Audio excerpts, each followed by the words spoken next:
ചുട്ടുപൊള്ളുന്ന വേനൽ പകൽ സാക്ഷി. കാളിദാരിക യുദ്ധത്തിന്റെ പെരുമ്പറ മുഴക്കി ചെമ്പട്ടണിഞ്ഞ ശ്രീ കുരുമ്പക്കാവിൽ കോഴിക്കല്ല് മൂടി. ഇനി ഭരണി ദിവസമായ ഞായറാഴ്ച വരെ ശ്രീ കുരുമ്പക്കാവിൽ ആചാരാനുഷ്ഠാനങ്ങളുടെ പെരുമഴ പെയ്തിറങ്ങും. പുലർച്ചെ വലിയ തമ്പുരാൻ കുഞ്ഞുണ്ണി രാജ ക്ഷേത്രത്തിലെത്തി ആദ്യ ദർശനം നടത്തി കാണിക്ക സമർപ്പിച്ചാണ് ഭരണി ആചാരങ്ങൾക്ക് തുടക്കം കുറിച്ചത്. ഇന്ന് ആയിരങ്ങളാണ് ശ്രീ കുരുമ്പക്കാവിൽ എത്തിച്ചേർന്നത്.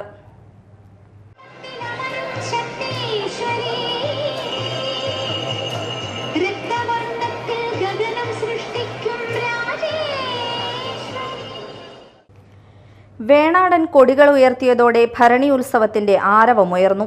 മുളംതണ്ടിൽ താളമിട്ട് ദേവീ സ്തോത്രങ്ങളും അമ്മേ ശരണം വിളികളും ഉയർന്നു. ഇനി ഭരണി ദിവസമായ ഞായറാഴ്ച വരെ ശ്രീ കുരുമ്പക്കാവിൽ ആചാരാനുഷ്ഠാനങ്ങളുടെ പെരുമഴ പെയ്തിറങ്ങും. മീനമാസത്തിലെ തിരുവോണ നാളായ ഇന്ന് 11 മണിയോടെയാണ് ഭരണിയുടെ പ്രധാന ചടങ്ങുകളിലൊന്നായ കോഴിക്കല്ലുമൂടൽ നടന്നത്. വടക്കേ നടപ്പന്തലിനോട് ചേർന്ന് വൃത്തത്തിലുള്ള 2 കോഴിക്കല്ലുകളും അവകാശികളായ ഭഗവതി വീട്ടിലെ പ്രതിനിധികൾ കുഴികുത്തിമൂടി മണൽത്തിട്ടയുണ്ടാക്കി ചെമ്പട്ട് വിരിച്ച് തച്ചോളി വീട്ടിലെ കോഴികൾ ഹാജരുണ്ടോ എന്ന് 3 തവണ വിളിച്ചു ചോദിച്ചു. ഈ സമയം ഹാജരുണ്ട് എന്ന് ഏറ്റുചൊല്ലി തച്ചോളി വീട്ടിൽ നിന്നുള്ള പ്രതിനിധികൾ നേർച്ചക്കോഴികളുമായി 3 തവണ പ്രദക്ഷിണം നടത്തി ചെമ്പട്ടിൽ കോഴികളെ സമർപ്പിച്ച് ചടങ്ങ് പൂർത്തിയാക്കി.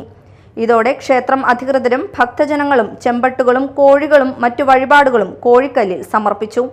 ചടങ്ങുകൾ പൂർത്തിയായതോടെ ക്ഷേത്രത്തിന്റെ തെക്കുകിഴക്കേ കോണിൽ വേണാടൻ കൊടികൾ ഉയർത്തി.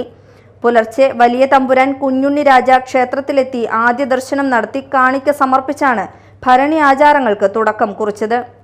ഇന്ന് ആയിരങ്ങളാണ് ശ്രീ കുരുമ്പക്കാവിൽ എത്തിച്ചേർന്നത്. 21-ാം തീയതി ശനിയാഴ്ച തൃച്ചന്തന ചാർത്തുപൂജയും അശ്വതിക്കാവുതിണ്ടലും നടക്കും. ഇതോടെ കോമരക്കൂട്ടങ്ങൾ മടക്കയാത്ര ആരംഭിക്കും. ഞായറാഴ്ചയാണ് ഭരണി. ഭരണി നാളിൽ ഭഗവതിക്ക് വരിയരി പായസം നിവേദിച്ച് പള്ളിമാടത്തിൽ സങ്കല്പിച്ചിരുത്തും.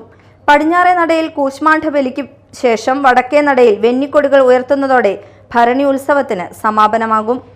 Media time, Kodungallur.